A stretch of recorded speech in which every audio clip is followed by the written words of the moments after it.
용산구와 마포구의 경계를 이루며 한강과 만나는 봉우리로서 용두봉, 용머리라고도 한다. 일본군 중에서도 핵심되는 군사령부는 둔지산 밑에 자리하였고 현재의 국방부터는 보병부대가 주둔하던 곳이다. 조선을 침략한 일본군도 털을 가려 있지 않은 것을 볼 수 있다.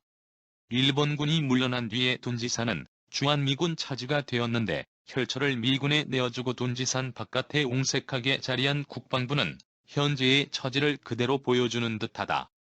주인이 안방을 빼앗기고 머슴이 살던 골방에 앉아 군령을 하달하려 하지만 올바른 영이 설 리 없다.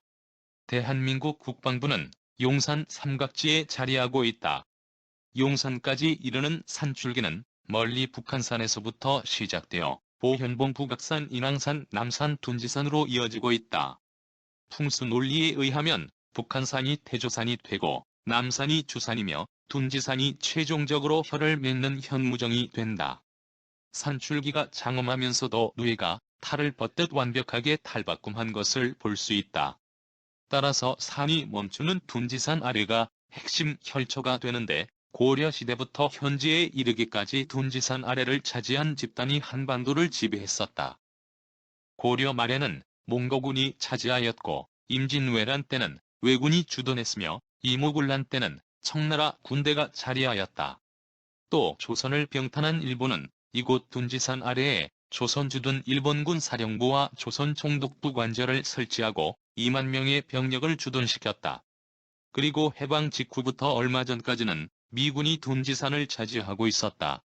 용산에서도 둔지산을 차지한 집단이 한반도를 지배했을 뿐 아니라 세계 최강대국이었음을 상기할 필요가 있다.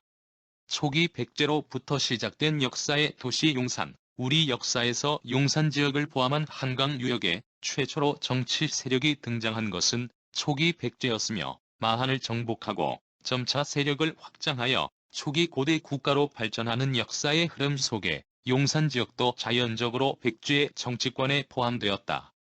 고구려 장수왕의 남진 정책으로 백제는 한강 유역을 고구려에 내주고 웅진으로 천도하게 되어 용산 지역도 77년간 고구려에 편입되었다.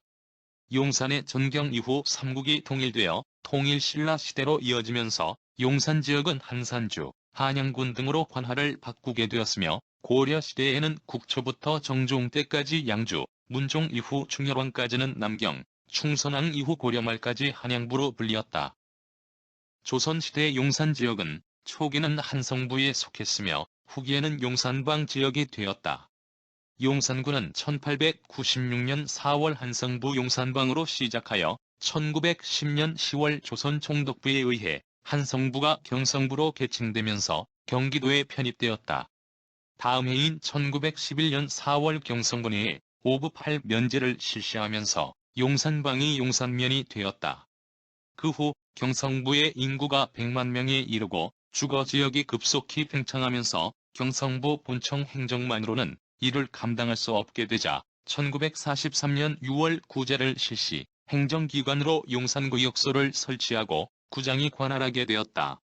광복 후 1945년 10월 용산구역소의 명칭이 용산구로 개칭되고 1946년 10월 18일부터 서울특별시 용산구가 되었으며 당시에는 35개 법정동을 관할했다.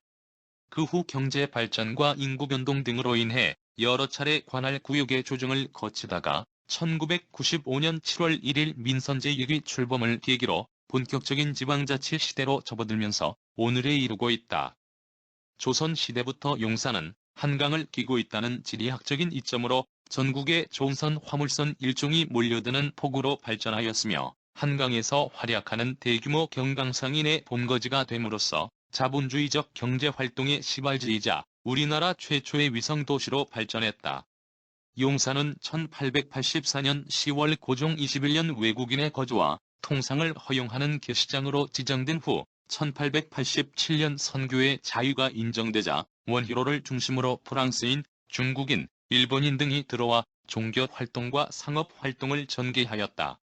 1888년 8월 한강에 증기선이 운항되고 1891년 우리나라 최초의 신학교이자 양옥 건물인 용산신학교가 설립되었으며 1900년 1월 서교동에서 청파동에서 원효로 사가에 이르는 전차가 개통되는 등 개항기를 맞은 용산에도 근대화의 물결이 시작되었다. 그러나 1905년 러일 전쟁에 승리한 일제는 용산 일대에 군사기지와 철도기지를 세워 한반도 통치와 대륙 침략의 거점으로 삼았다. 교통의 요지, 한양의 관문이라는 지정학적 이점은 근대에 들어서 오히려 용산 발전을 저해하는 군사지역, 그 중에서도 외국군 주둔지라는 몽해가 되었다. 용산이 본격적인 외국군의 주둔지가 된 것은 구한말 일제가 식민 통치를 위한 군사기지로 용산을 정하면서부터이다. 도심과 곧바로 이어진 데다가 한강의 물길을 이용할 수 있고 항구인 인천과 철도를 잇기에 유리하다는 것이 주된 이유였다. 1945년 해방이 되면서 일본군이 주둔했던 자리에는 자연스레 한국군과 미국군의 사령부가 들어서게 되었다. 용산군은 뛰어난 입지사의 여건에도 불구하고 약 200년 동안 외국군이 주둔해왔고 철도청 부지까지 구의 중심을 차지하는 등 여러 가지 저해 요인으로 인해 우리 근대사에서 개발의 뒷전으로 밀려나 있었다. 하지만 최근 들어 용산 지역에 대한 개발 잠재력에 주위의 시선이 집중되면서 의욕적인 지역 개발 사업이 활기를 띠고 있다. 2001년 확정된 서울시 지구단위 개발 계획에 따라 서울역에서 한강대교에 이르는 100만 평의 개발이 추진되고 있는 가운데 용산역이 경부고속 철도 중앙역사와 신공항 철도 출발역으로 선정되어 이 지역에 대한 개발이 본격적으로 진행되고 있으며 용산역 일대 철도 정비창을 포함한 21만여 평이 쾌적한 환경과 업무의 편리성을 도모하고 민간 설계 공모와 외자 유치를 통해 첨단 국제 업무 단지로 조성될 계획이다. 또 한강로 일대에 최첨단 업무 시설과 컨벤션 센터, 외국인 전용 주거 시설, 공원 녹지 시설 등을 2011년까지 체계적으로 개발하고 주한미군이 반환하는 아리랑 택시 부지와 삼각지 인근 캠프킴 부지를 매입하여 아리랑 택시 부지에는 관광, 문화 관련 시설을, 캠프킴 부지에는 종합행정타운을 건립하는 등 우리 용산구가 명실상부한 서울의 부도심으로 자리 잡게 될 전망이다.